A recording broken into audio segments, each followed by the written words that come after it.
الحمدللہ وحدہ والصلاۃ والسلام علی من لا نبی بعد وعلی آلہ واصحابہ الذین اوفوا عہدہ اما بعد۔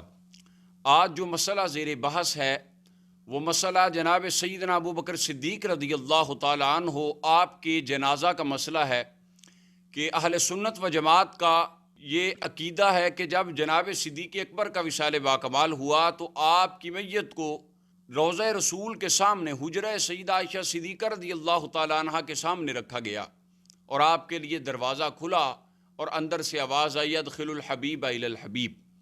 جب یہ بات چھوٹے مرزا صاحب کے سامنے بیان کی گئی انہوں نے کہا یہ تو ایک تاریخی بات ہے اور یہ بالکل جھوٹی بات ہے۔ ہاں وہ یہ کہتے ہیں کہ جی وہ روزہ شریف سے آواز آئی کہ حبیب کو حبیب سے ملا دو۔ یہ میرے بھائیوں یہ تاریخی روایتیں یہ بالکل جھوٹ ہے۔ تو میں پہلی بات تو یہ کہوں گا کہ آپ جو جنگ جمل اور جنگ صفین کی لیکچر 4 گھنٹے کے عوام کو جڑتے پھرتے ہیں وہ کس صحیح حدیث سے ثابت ہے؟ حدیث مصطفیٰ کا باب تو رحمت کائنات کے وصال باکمال کے وقت بند ہو چکا تھا، اس کے بعد جتنی بھی مسلمانان عالم کی بات ہے یا ان کی جو بھی ہے وہ ساری تاریخ ہے، اس کو اسلام کی تاریخ کہا جاتا ہے، تو ظاہری سی بات ہے یہ واقعہ بھی تاریخ میں ملے گا۔ دوسری بات نہیں جی یہ تو جھوٹی بات ہے، یہ تو لکھا ہی کہیں نہیں ہے۔ سب سے پہلے حضرت امام ابن عساکر رحمۃ اللہ علیہ اپنی کتاب تاریخ دمشق 80 جلدوں کی کتاب اس کی جلد نمبر 30 کے اندر اس روایت کو لکھتے ہیں، اس کا صفحہ نمبر 436 ہے، پوری سند کے ساتھ امام ابن عساکر نے روایت کو لکھا۔ اور اس کے علاوہ علامہ ہندی علیہ رحمۃ اپنی کتاب تفسیر عمار کے اندر جلد نمبر 12 کے اندر اس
روایت کو پوری سند کے ساتھ اٹھ کے کھڑا ہوا کہنے لگا اے جابر یہ تم کیا کہہ رہے ہو؟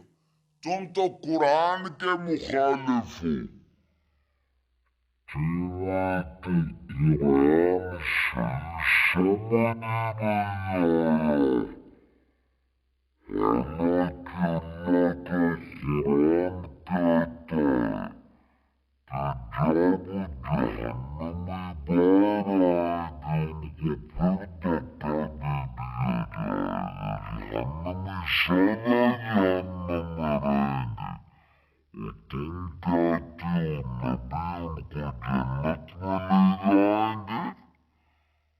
تمہیں قرآن سمجھ نہیں آیا۔ اگر آج ہمیں کوئی کہتا ہے کہ تمہیں تو حدیثیں سمجھ ہی نہیں آئی، ہم زیادہ سمجھ گئے تھے، تو یہ بات تو مصطفیٰ کے صحابہ کو بھی کہی گئی تھی۔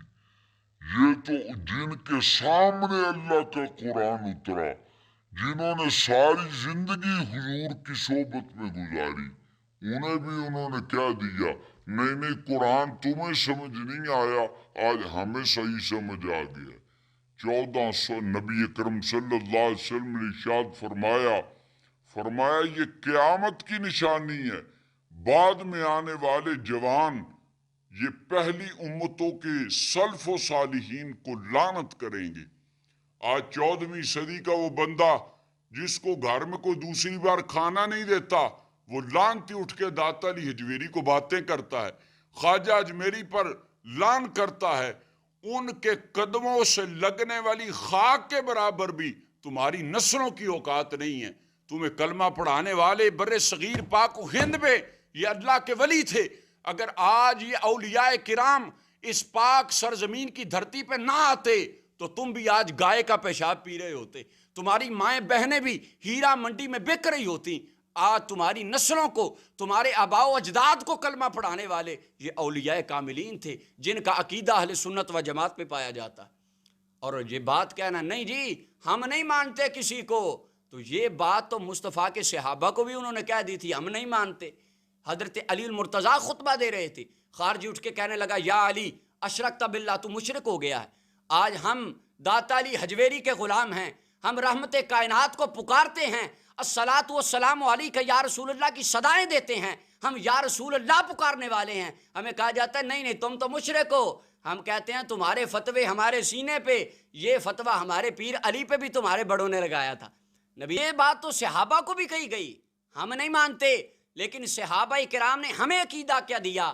امام الاولیاء، امام الصحابہ، افضل البشر بعد الانبیاء ابو بکر صدیق رضی اللہ تعالیٰ عنہ جن کے ہم غلام ہیں، انہوں نے ہمیں عقیدہ یہ دیا۔ ابو جہل مکے کی گلیوں میں اٹھتا ہے، مکے کی گلیوں میں دوڑتا ابو بکر صدیق کے دروازے پہ جا کے کہتا ہے ابو بکر باہر آ، آپ تشریف لاتے ہیں۔ ابو بکر اگر کوئی بندہ یہ دعویٰ کرے کہ میں رات کے تھوڑے سے حصے میں 7 آسمانوں کی سیر کرایا، مسجد اقصیٰ میں نماز پڑھایا، عرش العلیٰ کی سیر، جنت و جہنم کی سیر کرایا، مان لو گے؟ ابو بکر صدیق فرماتے ہیں بات کہی کس نے ہے؟ حالانکہ عقل میں آنے والی تو بات ہی نہیں ہے۔ ابو جہل کہتا ہے تیرے محبوب نے بات کہی ہے، بیان کرنے والا ابو جہل تھا، بات رحمت کائنات صلی اللہ علیہ وسلم کی عظمت و شان میں تھی۔ ابو بکر صدیق نے فرمایا میں مہر لگا کر تجھے گواہی دیتا ہوں کہ واقعی یہ بات بالکل درست ہے، کیونکہ فرمانے والی ذات کملی والے مصطفیٰ کی ذات ہے۔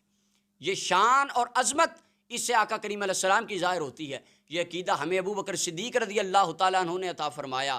بات بیان کرنے والا جو بھی ہو، بات اگر اللہ والوں کی شان میں ہو، آنکھیں بند کر کے ماننا اور اس کی تصدیق کرنا جناب ابو بکر کی سنت مبارکہ ہے۔ ہم نہیں مانتے جی، تو یہ تو صحابہ کرام کی باتیں بھی لوگوں نے نہیں مانی، خوارج ان کے دور میں بھی پیدا ہو چکے تھے۔ اللہ تعالی ہمیں قرآن و سنت کی روشنی میں آقا کریم علیہ السلام کی تعلیمات پر عمل اور ان کے پیاروں کی محبت اور ان کے پیاروں کا ادب نصیب فرمائے، کیونکہ آقا کریم علیہ السلام نے فرمایا ہر چیز کی ایک بنیاد ہوتی ہے۔ حضور فرماتے ہیں لکل شیء اساس، ہر چیز کی بنیاد ہوتی ہے، واساس الاسلام حب اصحابی و اہل بیتی، اور اسلام کی بنیاد میرے صحابہ و اہل بیت کی محبت پر رکھ دی گئی ہے۔ اور اہل سنت و جماعت دنیا کائنات کی وہ جماعت ہے جو مصطفیٰ کے تمام صحابہ کی بھی محب ہے اور آقا کریم علیہ السلام کی اہل بیت سے بھی دل و جان سے پیار کرنے والی ہے۔ اللہ تعالی ہمیں ان کی محبت پر دنیا سے جانے کی توفیق عطا فرمائے۔ وآخر دعوانا الحمدللہ رب العالمین۔